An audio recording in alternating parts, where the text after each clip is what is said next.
But what the, oh, hello. Alrighty, awesome. Cool, here we go. Now we've got all kind of mad action. Cool, so let's move this dude out of the way.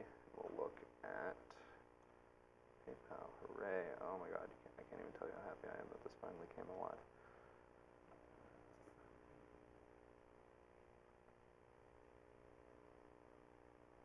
Alright, so this is my fake PayPal phishing site. I have basically everything on. You can see my image highlighter is going on there. Here's the IP query. And these are all, by the way, bound to keystrokes, so you don't ever have to actually use the mouse, which is nice. So again, one at a time here. We're cool. I have it. Thank you. Cool. So like I said, the IP query goes out, does geolocation, which is handy. This happens to be correct. This is my server out in Pittsburgh. Incidentally, I can open up a tab on DNS Stuff's blacklist testing.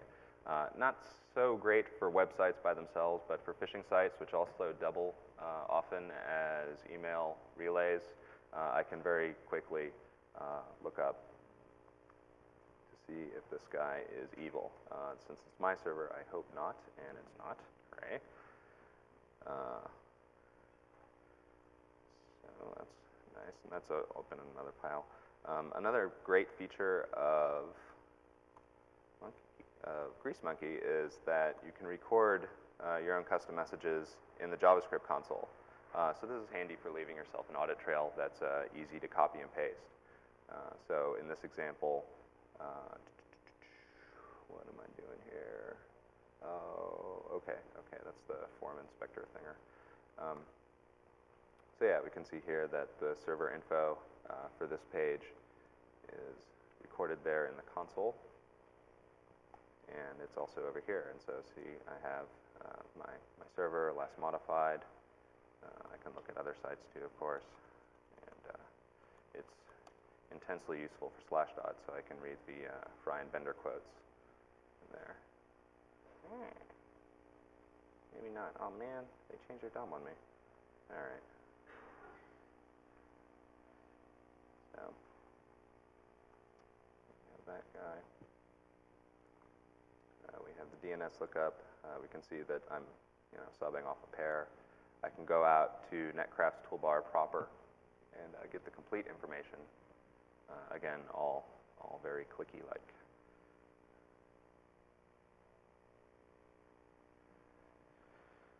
Cool. So, like I said, this was developed mainly to save myself window space and clicks. I can, of course, report myself to Castle Cops if I felt like it. This guy used to, Castle Cops up until about 8 weeks ago was allowing people to just anonymously report phishing websites without any sort of CAPTCHA test. This was great for me because at one click you're done. That changed. Reportedly they came under attack, and so they've instituted this CAPTCHA, so I have to replicate that there. And you can see in the source that, maybe not. There we go.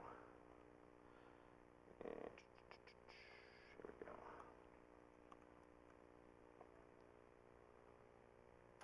That all this guy does is that he just recreates a form, the same form that they give you, pulling the CAPTCHA test over, allowing you to put it in. I'm not going to report myself, though, because those guys will get angry at me if I do. So we'll report that evilexample.com. There we go. So as you can see, that's a lot handier than opening up new tabs and reporting over to Castle Cops. Get rid of this. So we'll get rid of this guy. We'll go back to,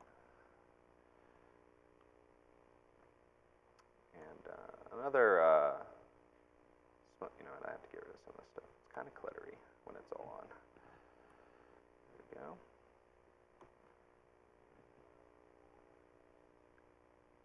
So this in particular is a Citibank phishing site. As you can see, my console gets drawn all over the place because it's actually using frames. So in order to avoid that ugliness and to actually see what pages you're really looking at and really hitting, we can turn on a frame dissector, which opens up all the frames in their own tabs automatically, which can be handy, especially if you're looking at some phishing or malware site that's pulling its data somewhere else over the internet and presenting them locally. Cool.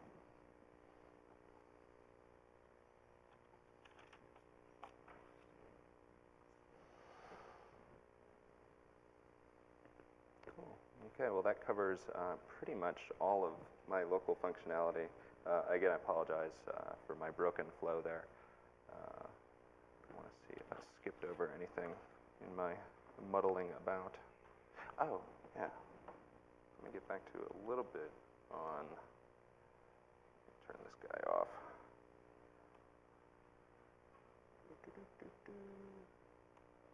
I'm going to be out of time shortly.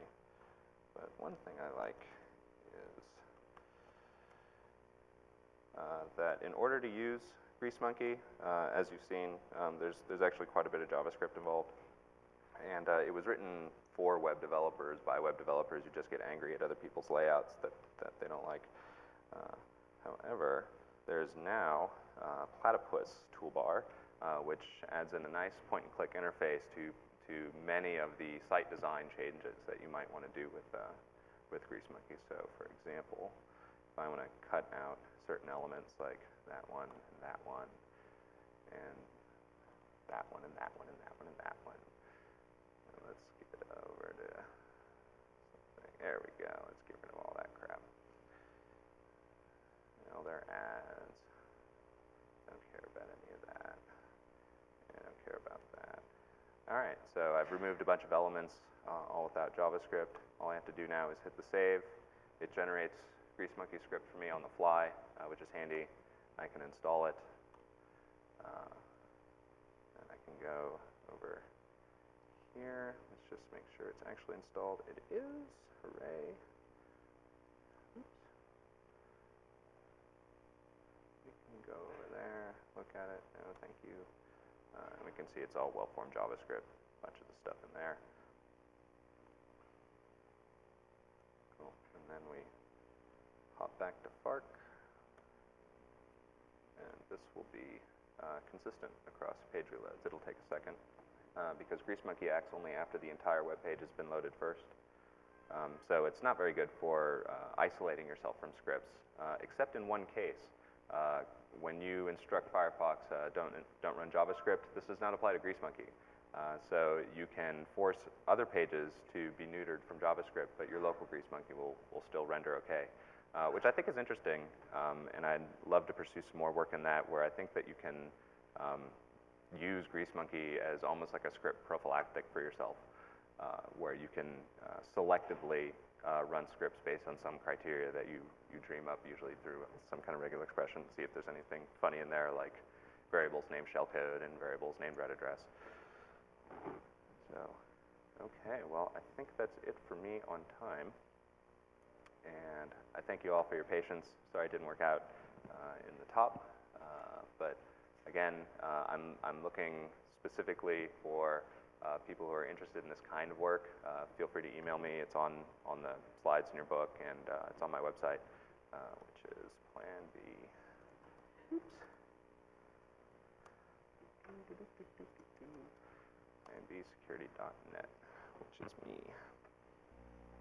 So, cool. Thanks very much.